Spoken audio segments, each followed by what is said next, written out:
शायद ये भारतवर्ष में पहली बार ऐसा हो रहा होगा कि एक करप्शन के केस में जब रेड पड़ रहे हो ईडी के, उसके बीच में मुख्यमंत्री जी खुद घुस करके एविडेंस डिस्ट्रॉय करने की कोशिश, एविडेंस चोरी करने की कोशिश कर रही हो। ऐसा कभी हिंदुस्तान के इतिहास में पहले शायद ही कभी हुआ होगा जो आज बंगाल में हुआ। 2020 में 2020 में एक सीबीआई का केस हुआ था। That case was pertaining to coal smuggling in Bengal. Bengal में जो लीज होल्ड की जमीन थी जहां से कोयला निकालना होता था, यह कोयला कहीं ना कहीं किसी न किसी रूप में स्मगल किया जाता था और उसमें बहुत बड़ी धांधली होती थी, बहुत बड़ा घोटाला था। हवाले का पैसा भी इसमें इन्वॉल्व था।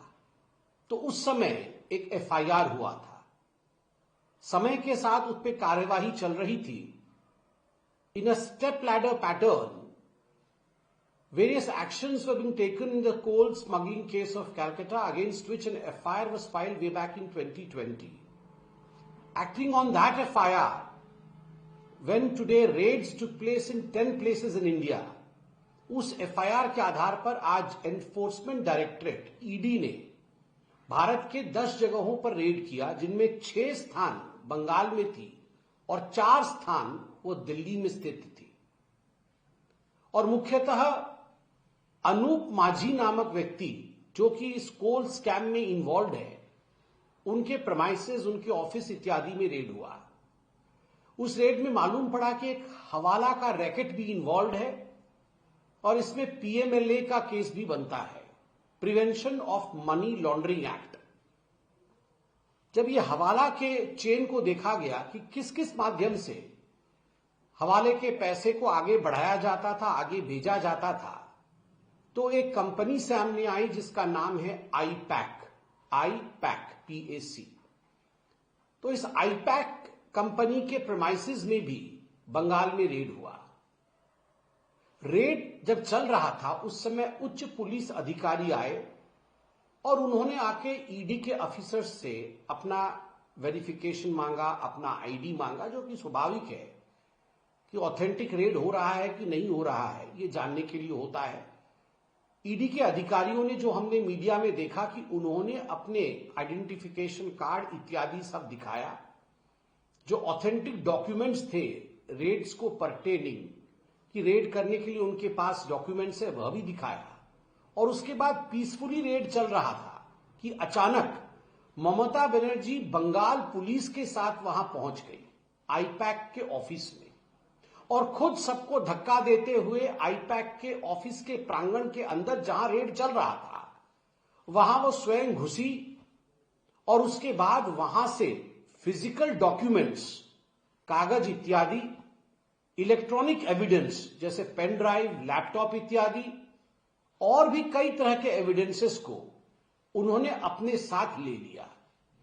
आप जरा चिंता करके देखिए, शायद ऐसे वाकयात, ऐसा मैं कहूंगा दृश्य हिंदी फिल्म में भी आपने नहीं देखा होगा कि कहीं सीबीआई या ईडी की रेड चल रही हो और स्वयं मुख्यमंत्री वॉक्स इन, खुद मुख्यमंत्री अंदर आती है और आके एविडेंस लेके चली जाती है।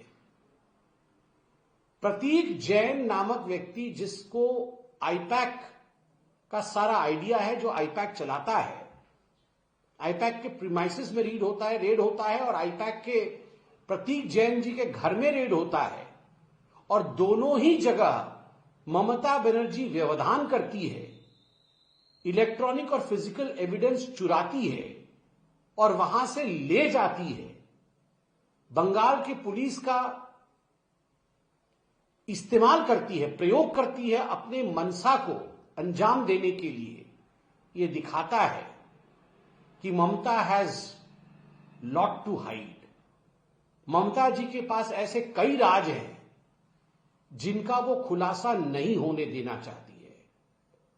याद करिए, ममता बनर्जी जी के ही एक मंत्री, उनके कैबिनेट के ही कलीग, उनके ही एमएलए मदन मित्रा ने विगत वर्ष 2025 में कहा था कि ये पैक वाले, जो आई पैक को वो पैक वाला कहते थे, कि ये जो पैक वाले हैं ये बड़े भ्रष्ट हैं, यही हमें बर्बाद करके मानेंगे। खुद उनके नेताओं ने आईपैक वालों को भ्रष्ट कहा था, और जब आईपैक के दफ्तर पे और आईपैक के प्रतीक जैन के घर पे रेड होती है तो ममता बनर्जी एविडेंसेस को चुराने के लिए, साक्ष्य को चुराने के लिए खुद आ जाती है और दबंगई के साथ साक्ष्य चुरा के ले जाती है।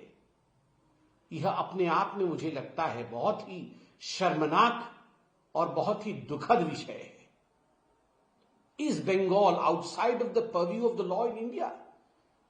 क्या बंगाल को ममता बनर्जी ने ऐसा बना दिया है कि वो भारत के कानून के बाहर कोई क्षेत्र है? जहां ममता बनर्जी कहती है घुसपैठियों के विरोध में कोई कानून नहीं लागू होना चाहिए, जहां ममता जी कहती है एसआईआर लागू नहीं होना चाहिए, जहां ममता जी कहती है कि मैं बीएसएफ को बॉर्डर फेंसिंग के लिए जमीन नहीं दूंगी, जहां ममता जी कहती है ईडी का रेड नहीं होना चाहिए, और ईडी का रेड होता है तो स्वयं ममता बनर्जी ईडी के अफसर्स को धमकाने के लिए वहां पहुंच जाती है। Is Bengal cut off from India? क्या बंगाल को भारत से काटने की कोशिश ममता बनर्जी कर रही है? यह सवाल बहुत जायज है, और आज प्रत्येक बंगाली को, प्रत्येक हिंदुस्तानी को यह सोचना चाहिए कि आखिरकार ये जो माफिया राज चल रहा है, ये जो दबंगई का राज चल रहा है बंगाल के अंदर, जहां भ्रष्टाचार को बचाने के लिए स्वयं मुख्यमंत्री उतर के आ रही है, ये कब तक चलेगा? जनता है, जनार्दन है, सब समझती है, और जनता के मन में, जनता के मानस पटल पर भ्रष्टाचार के लिए कोई भी ममत्व नहीं है। The public does not have any sympathy for corruption and those who support corruption. So we are absolutely sure that in the days to come, the people of Bengal will resort to democratic means to answer to the anarchy of Mamata Banerjee. हम पूरी तरह से इस बात से वाकिफ हैं कि आने वाले दिनों में लोकतांत्रिक तरीके से बंगाल की जनता ममता बनर्जी का ये जो अराजक तरीका है राज करने का, उसके खिलाफ उठकर खड़ी होगी और ममता जी के खिलाफ जवाब भी देगी।